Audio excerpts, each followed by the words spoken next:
General Science, Standard 6, Chapter 2, The Living World. Characteristics of living things. There are many kinds of plants and animals around us. They show some similarities and some differences. Yet, with the help of certain features, we can tell that they are all living things. These features are not seen in non-living things. Such features are said to be the characteristics of living things. Let us study these characteristics. First, growth.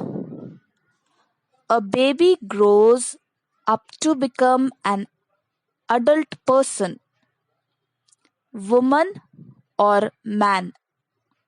During the period of its growth, the baby gains in height, weight, and strength. In the same manner, all animals grow into adults in a certain period. Generally, humans require 18 to 21 years for this growth. In all plants, it is mainly the width and height of the stem that grows. As they grow, some plants develop branches while others do not. Though all living things grow, animals grow only for a certain period. Plants, on the other hand, grow as long as they live. The growth of living things occurs from within the body, which means that growth occurs in all parts of the body. Food is necessary for growth. Plants make their own food in sunlight. Plants produce their food from water, nutrients in the soil, and the carbon dioxide present in the air. This process takes place in the leaves of plants. It is brought about in the presence of sunlight with the help of the chlorophyll in the leaves. This process of food production is called photosynthesis. During this process, plants give out oxygen. Plants appear mainly green in color due to the chlorophyll in them. Animals, however, do not have chlorophyll. They do not produce their own food. They search for food. Animals such as goats, sheep, horses eat grass, while wild animals such as tigers and lions meet their need for food by hunting other animals which live on plants. The intake of food and the resultant growth is an important characteristic of living things. Second characteristic is respiration. Living things need oxygen in order to live. Inhaling oxygen and exhaling the carbon dioxide formed in the body due to the use of oxygen is called respiration. Animals such as fish, snake, mouse, etc. have specific organs for respiration. On the other hand, plants respire by means of microscopic pores on their stems and leaves. Microscopic pores means small holes or openings present on the stems and leaves. Respiration is a characteristic of living things. Third characteristic is excretion. Waste substances are formed during the many processes that take place in the bodies of animals. These are called excreta, and the process of eliminating them from the body is called excretion. Eliminating means giving out or throwing out of the body. Animals have specific organs for excretion. Plants too excrete. For example, some plants shed leaves in a specific season. Waste substances stored in the leaves of plants are shed along with the leaves. Excretion is a characteristic of living things. Fourth characteristic of living things: responsiveness to stimuli and movement. Living things act in various ways when responding to a stimulus. Stimulus: something that causes part of the body to react. If you suddenly enter a cowshed, the cows and buffaloes stand up, begin to move. One or two may even start moving. These are all movements. A, a creeper planted in the courtyard leans towards a support. A potted plant placed in a window grows towards sunlight. It means that plants too show movement. Living things move of their own accord. The movement or the change taking place in a living thing at such a time is their response to a stimulus. An event that occurs in our surroundings is a stimulus. The ability of living things to respond to a stimulus is called their responsiveness to stimuli. Responsiveness to stimuli is a characteristic of living things. Fifth characteristic: reproduction.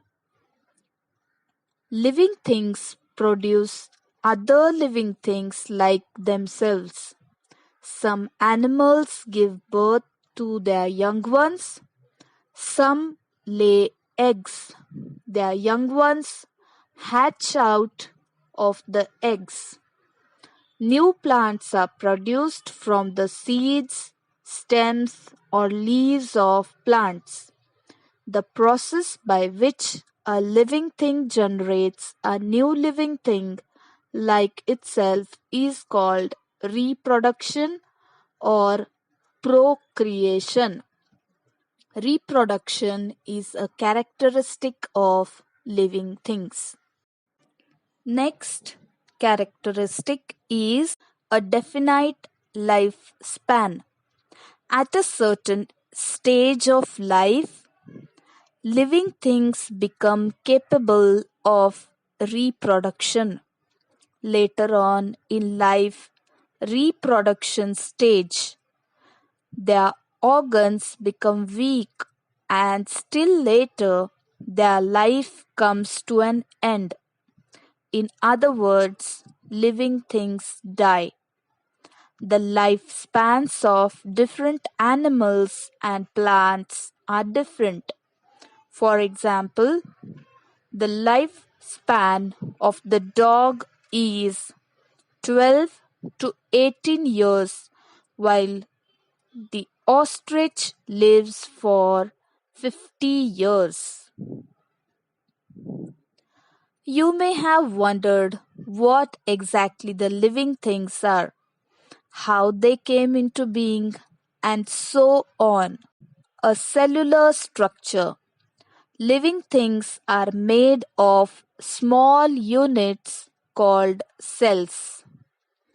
All the actions and processes in the bodies of living things are brought about with the help of these microscopic cells. Some living things are made of a single cell. These are called unicellular organisms.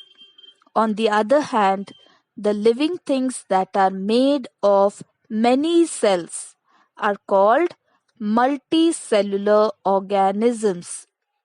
The amoeba and some other microorganisms are unicellular, while man, cow, mouse, cockroach, elephants, banyan tree, etc.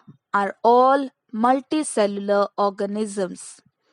All the characteristics of living things are seen in every cell of a living thing, whether it is unicellular or multicellular.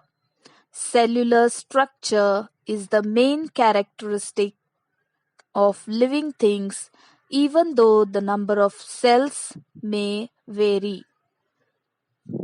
Useful living things. Plants are used for household as well as industrial purposes. For example, fenugreek, that is methi, potato, okra, that is bhendi, apple, banana are used as food, while vasaka, that is adulsa, hirda, bheda, asparagus are used as medicines. Animals are also useful to us. Dogs, cats, cows, buffaloes are kept for domestic uses.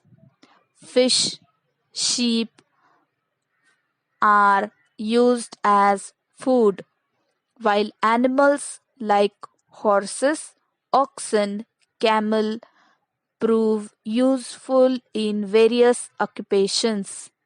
The earthworm is very useful in agriculture. Harmful living things. Some animals and plants around us are harmful to man. For example, mosquitoes and flies spread diseases. Cockroaches, mice, rats destroy our food.